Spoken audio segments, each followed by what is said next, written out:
So in the last lecture, you learned how to detect the environment in which your application is running. One topic that goes hand in hand with environments is the topic of storing configuration settings for the application and overriding those settings in each environment. For example, in your development environment, you're going to use a different database or mail server. So in this lecture, I'm going to show you how to store configuration settings for your application and overwrite them in each environment. Now, there are various node packages out there for managing configuration. The most popular one is RC. So if you look up npm RC, look at the second link here, npmjs.com/package/RC. So you can see this package has been downloaded over 11 million times over the past month. It's a very popular package, but I personally haven't been very happy with this package. I've noticed a number of issues. That's why my personal preference is another package that is not as popular, but it has a very clean and elegant design, and it's really easy to use. So look up npm config. Again, look at the second link here, npmjs.com/package/config. So this package has been downloaded over 600,000 times over the last month. But it has a very active community. There are quite a few collaborators in this project, and I find it a better solution to manage the configuration of your applications. So back in the terminal, let's install the config module. Beautiful. Now back in the project. Here, let's create a folder called config. In this folder, we can have a default configuration file. So let's add a new file called default.json. So here we can have a JSON object to define the default configuration settings. For example, let's have a setting here called name. That's the name of our application. Now, back in the configuration folder, let's add another file, development.json. In this file, we can define the settings specific to the development environment. As part of this, we can override the settings that we defined in default.json. We can also add additional settings. So here I can change the name, I can override it saying my Express app development. We can also add additional properties here.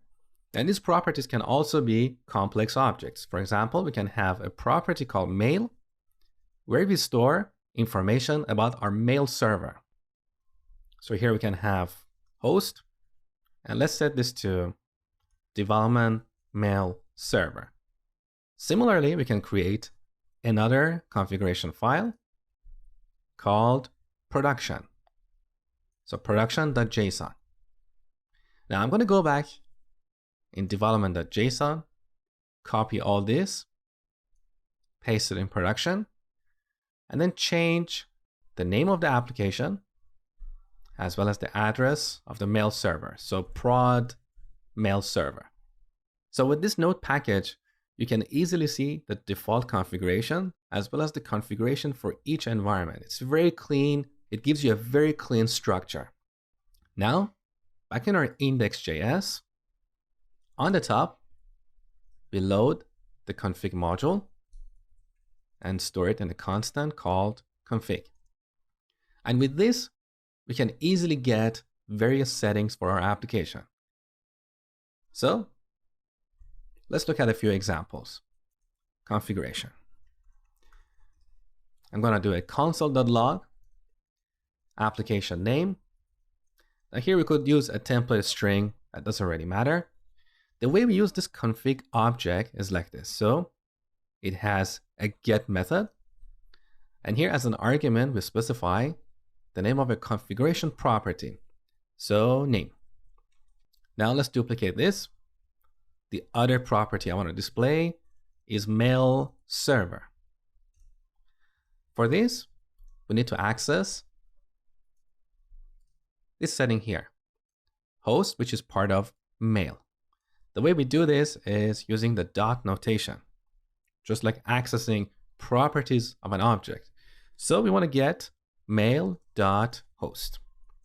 Okay.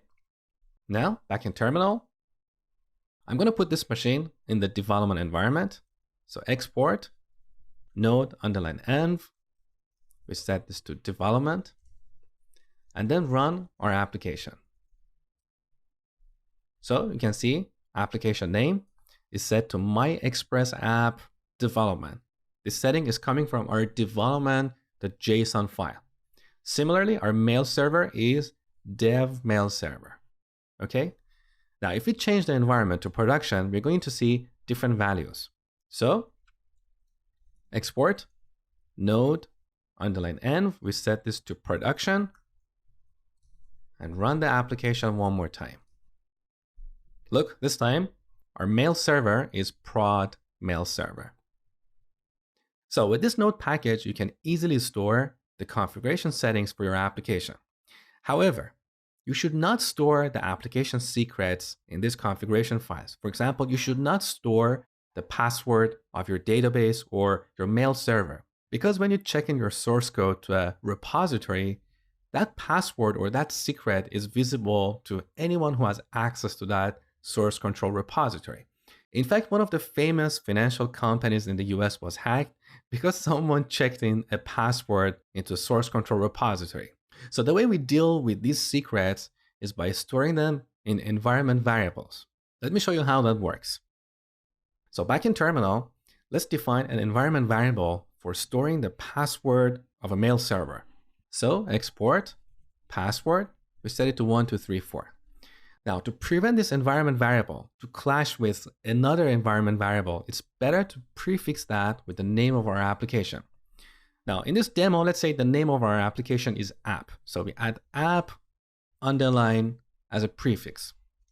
Okay? So in development environment, we manually set this environment variable. And also in production environment, we'll most likely have a configuration panel for storing our environment variables. So we store all these passwords and secrets in our environment variables and then read them using our config module.